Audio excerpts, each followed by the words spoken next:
Hi, Eva here. We're just creating a little watercolor miniature today. So I just do this, and then in this way I'm creating a border around it that will serve as a mat. Well, at least you get, that's half the enjoyment. You don't get to do it very often. There. I just Oops. Straight as possible. Straight. I'm very straight challenged. All right. So I should get a few little puddles out. I'll use what I already have. So that's French Ultramarine Blue. Probably going to get a little bit of Cobalt Blue out here. And what else do we want?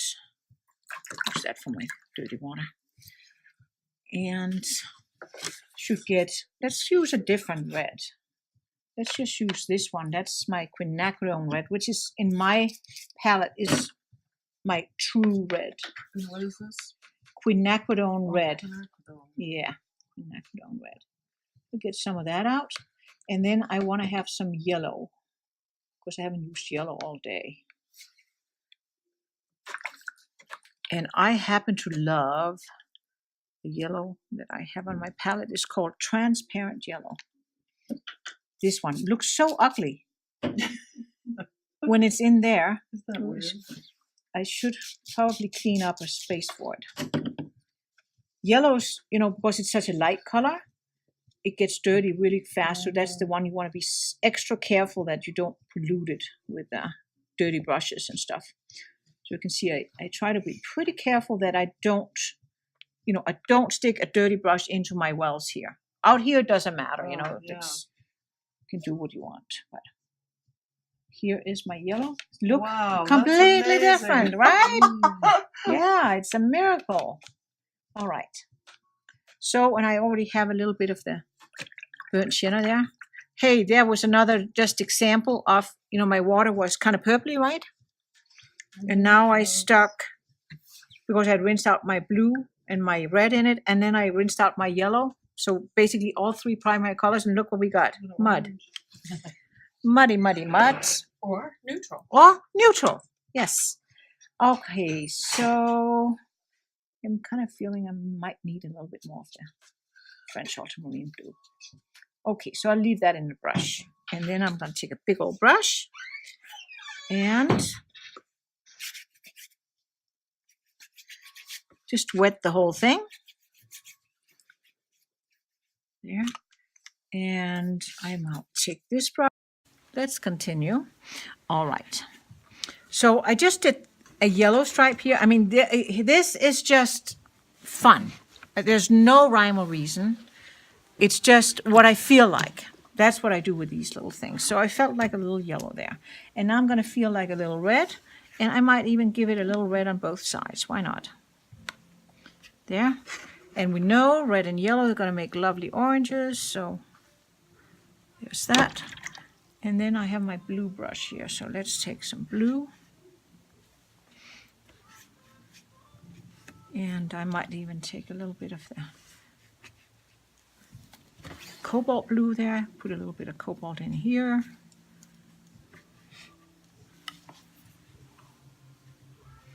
There's that.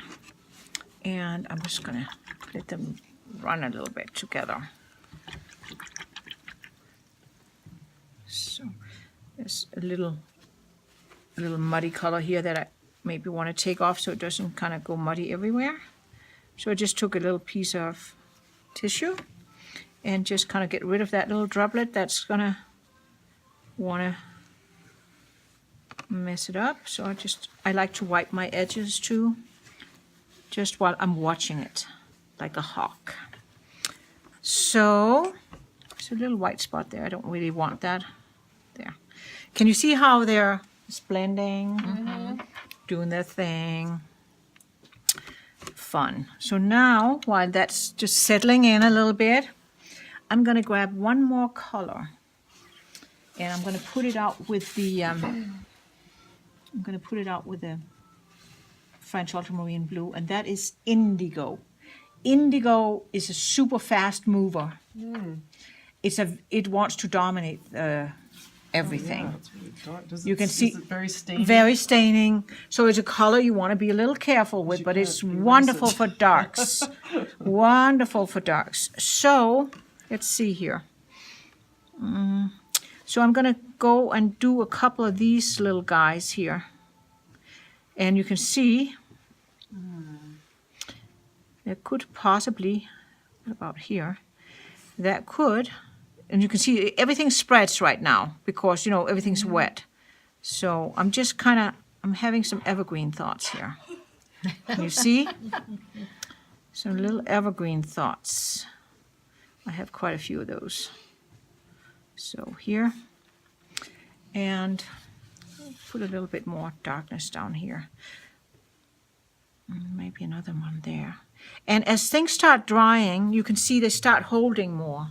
They're holding the shapes more. The wetter it is, the more it spreads. So kind of build it up. As things start to settle into the paper, this color is going to start moving a little bit slower. And there, kind of like that. And just keeping an eye. And then I'm going to wipe that edge. I'm just trying to wipe just the papers there. It's just because they can sometimes run back in and make a mess. So now I'm going to use another one of my secret weapons. Cut up credit card. And I just have to bide my time a little bit. I'm looking for the shine to kind of disappear. Because there's a right moment for these things. But can you see how it's already, with a little imagination, doesn't it kind of look like a landscape already? Sunset? Yeah, it looks beautiful. Absolutely. Yeah. I wouldn't do much to it. No, I'm not going to do much to it, I promise. But I'm just going to create a little foreground. So I'm taking the edge, kind of about maybe this much, of my watercolor, my credit card, and I am like a squeegee motion. I'm scraping away some of the pigment, and then I lift it up so it deposits. So I get light and dark. And so you got to have, now, you know, I was thinking evergreens there, now I'm thinking rocks, having rock thoughts. And you want to make sure you don't create like, you know, little potatoes. They're all the same size. This is harder than one should think, you know. So you want to, I always, to kind of ensure uneven sizes and directions, I kind of tend to move my paper around. So then I'm going to start from here, and then I'm going to go back here, a little bit like that. Like this, here. And do you see some rocks here? Yes. There's some rocks, I swear, that was the rocks. And then I'm going to use this end of my credit card, which is this pointy one, because I usually cut them like that on an angle. And then I'm going to just, while it's still wet, I'm going to scrape out, you know, some little grasses or weeds or twigs or whatever it is. I don't know what it is. It's something. And I don't know if I missed my time or not. Time will tell. I could sprinkle in a little bit of salt now. I think I just want to sprinkle it in down here and see if it'll do anything. I'm kind of towards the end of the time where I should have maybe done it when it was a little bit wetter, but I can't tell until it dries. So now I have to wait for it to dry, and then I take a look at what's there, and then I doctor it up into something. So if you want to try something like that, That looks like fun. go for it. It is fun. The salt absorbs the water. Yes, so you get texture with the salt. If sometimes you get more texture than others, we'll have to wait. I leave it on until it's dry, and then I rub it off. And you rub it off. Yeah, and we'll just have to see if I was too late. Oh, you can see there's a Indigo, is that important for my palette? No, you don't have to buy indigo. You could totally have used just a French Ultramarine blue and put a little bit of yellow in it. So here's that little painting that I started in class, and I could totally leave it like this and call it a day. However, I wanted to show you that you could also decide that you wanted to do a little bit more to it. So I'm just mixing some watery cobalt blue, and I'm using my 1/2-inch dagger brush, dabbing off the excess pigment. And then I am going to try and put in, with cobalt blue, very watered down so that it's transparent, a distant mountain range here. So that was the horizon line. And now I'm going to put a little bit more water on. And then I'm just going to, before it dries on me, I'm going to go in and create some mountains back here. I like to use cobalt blue for that kind of stuff, and I put it on transparently so that the colors that are underneath, they'll show through. Go down and just kind of paint around this evergreen that I created.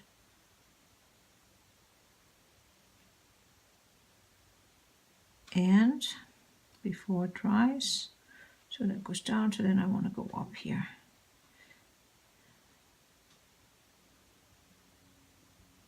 There, I think that can work. Just a little bit more here, there. So there, all of a sudden, I have created a lake. That's Lake Tahoe, because that's where I live. So now I have to let that dry, and then I'm going to go in and create some trees that are in front of these here. These can then read like something a little bit further away because they're not that defined. Okay, so the little mountain is dry now, and I'm gonna grab this one. It's my liner brush, and I'm going to, I think I want to build out this tree a little bit more, because that could be a good more foreground tree. So I'm going to use some French Ultramarine blue, and I'm going to use some indigo and a hint of transparent yellow to kind of green it up a little bit. And let's see here. So do a little bit like this. Can be even taller now.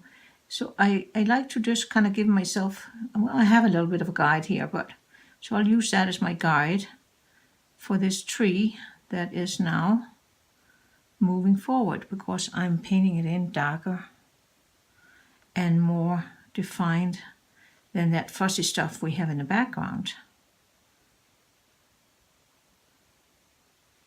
And so you can see I'm just kind of dancing my brush across, making sure that I have something that could look like an evergreen shape-wise. And bring it down.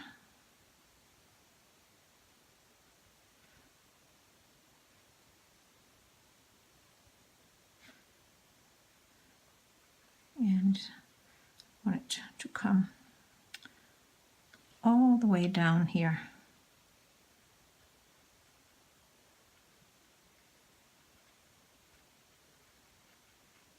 To my foreground. I think I want to make it even taller.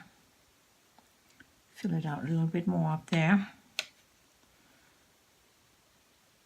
just so it has a nice shape.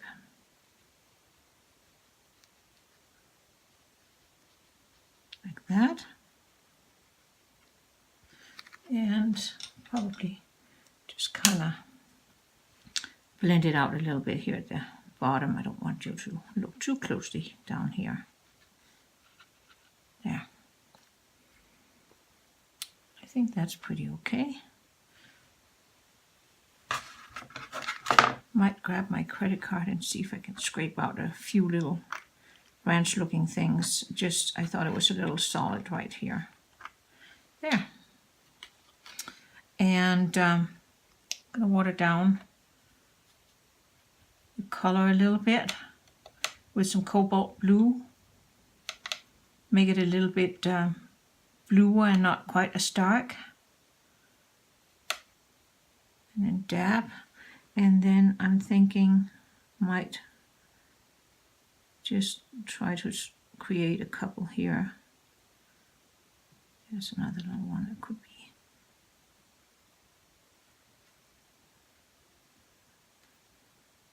A little bit taller there, but more in the background. And here's another one.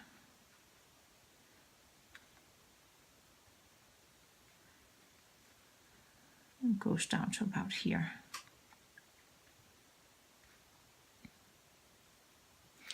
And then I'm going to take a little bit of a tissue and lift out a little bit, just so it's not so prominent.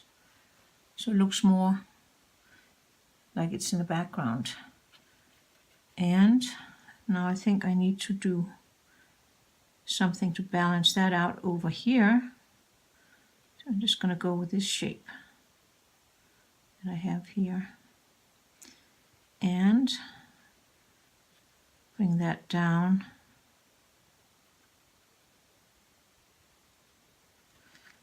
And I'll do the same thing, just kind of dab it out a little bit there. And make this one have a lot more water on. Just want to bring some of these out a little bit too.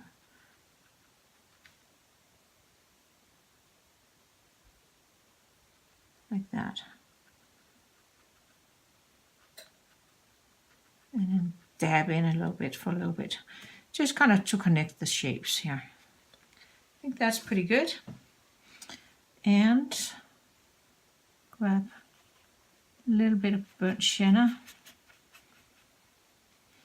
and just still had the blue ones. Just want to make sure that I get a couple of lines there for a little hint at a trunk. And I think that's pretty good. I'm gonna call it a day. And then here comes the fun part. That's taking the masking off